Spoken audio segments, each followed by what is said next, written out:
नमस्कार बच्चों, मैं गोपाल केसरी। आज मैं आप लोगों को समास विग्रह के दूसरे भाग की ओर ले जाऊंगा, मतलब दूसरे भेद की ओर। तो जैसा कि मैं तुम लोगों को बताया था कि समास किसे कहते हैं, समास दो पदों के समावेश को समास कहते हैं, और विग्रह किसे कहते हैं, उन पदों को अलग करना ही विग्रह कहलाता है। उसके बाद मैंने बताया था, एक फॉर्मूला मैंने बताया था, द्वंद्वी अवतक। द्वंद्वी अवतक जो फॉर्मूला है, यदि वो याद रहेगा तो आप लोग 1 2 3 4 5 6 भेदों के नाम को जान पाओगे आसानी से। तो उसका मतलब क्या हुआ कि सबसे पहले तुम लोग को ये याद करना है, ठीक है। उसके बाद मैंने क्या बताया था, द्वंद्व समास। द्वंद्व समास मतलब प्रति, द्वंद्व या फिर दोनों पदों का समान महत्व रहता है, वो कहलाता है द्वंद्व समास। तो यहां पर मैंने द्वंद्व समास के बारे में पहले बता दिया था। अब मैं ठीक उसके बाद दूसरे नंबर द्विगु समास के बारे में बताऊंगा। जैसे यहां पर आप देख सकते हैं द्विगु समास। द्विगु समास का मतलब होता है संख्या। संख्या मतलब डिजिट। डिजिट मतलब जो भी डिजिट 1 2 3 4 5 10 15 20 25 जो भी हो, वो संख्या यदि व्यक्त करे तो वो हो जाएगा द्विगु समास।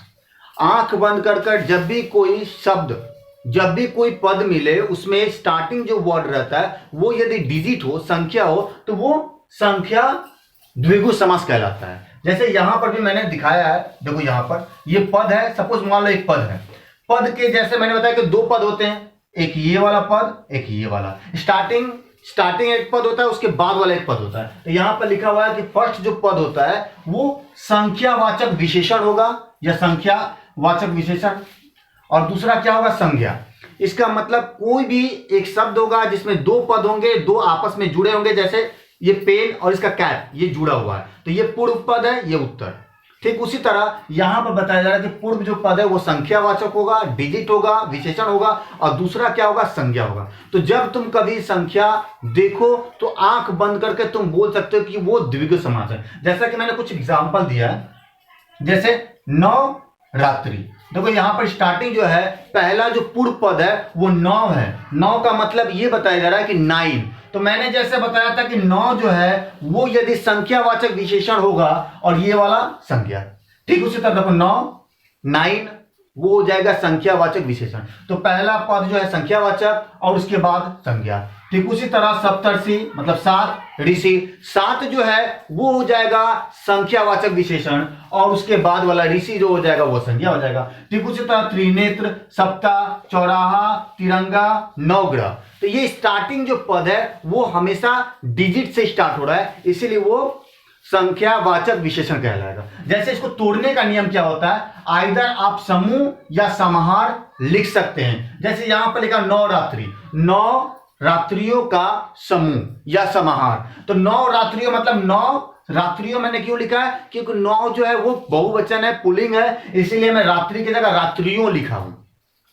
तो यहां पर बताया जा रहा है। ठीक उसी तरह यहां पर सप्तर्षि मतलब 7 ऋषियों का समूह, समूह या समाहार। तो यहां पर यही बताया जा रहा है कि समूह या समाहार से आप जो है संख्यावाचक को तोड़ सकते हैं।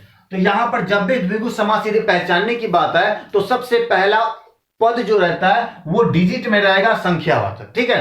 तो उसको हम लोग समूह या समाहार में तोड़ देंगे। देखो का समूह, का समूह, का समाहार, का समूह, का समूह, का समूह, का समाहार। इसका मतलब लास्ट जो है का समूह का समाहार ही होगा। तो यहां पर नवरात्रि मतलब नवरात्रियों का समूह, सप्तर्षि 7 ऋषियों का समूह, त्रिनेत्र 3 नेत्रों का समाहार, इसके बारे में बताऊंगा अभी।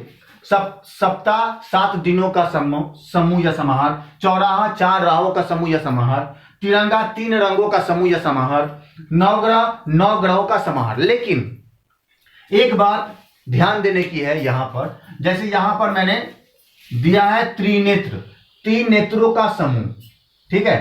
3 नेत्रों का समूह जो होता है यह एक ही व्यक्ति के 3 नेत्रों की विशेषता को बता रहा है। तो वो कौन हो सकते हैं, वो भगवान शिव हो सकते हैं। तो इसका मतलब ये हुआ कि जब यहां पर इनडायरेक्टली कुछ बोला जाए, भगवान को दर्शाया जाए, तो वो क्या हो जाएगा, वो एक्चुअली द्विगु समास में नहीं आएगा। द्विगु समास का मतलब डिजिट होता है, संख्या होता है, लेकिन उसमें केवल आध्यात्मिक बातें नहीं होती है, नॉर्मल। जैसे यहां पर नवरात्रि, नवरात्रि, सप्तर्षि 7 ऋषि, ऐसे हो सकता है, ऋषि वगैरह ये सब हो सकता है, लेकिन त्रिनेत्र जो बताया जाए, तीन नेत्रों का समूह का मतलब शिव होता है, तो ये बहुब्री समास में हो जाएगा, मैं बाद में बताऊंगा। लेकिन इसको जो है आप लोग द्विगु समास में नहीं लिख सकते हैं, लेकिन आप लोग देखोगे बहुत सारे किताब में, बहुत सारे बुक्स में ऐसा दिया रहता है कि त्रिनेत्र मतलब तीन नेत्रों का समाहार या समूह, तो उसे बहुत सारे किताबों में द्विगु समास में लिखा जाता है। लेकिन मैं बोलूंगा कि उसे आप लोग द्विगु समास में न लिखें, क्योंकि द्विगु समास में देवी देवताओं की ओर संकेत नहीं दिया जाता है। देवी देवताओं की ओर संकेत नहीं किया जाता है। जब देवी देवताओं की ओर संकेत किया जाएगा तो वो दूसरी बात हो जाएगी, तब वो जब हो जाएगा तब वो बहुव्रीहि समास की ओर जाएगा। ठीक है, तो आशा करता हूं यह द्विगु समास आप लोगों को समझ में आ गया होगा। धन्यवाद।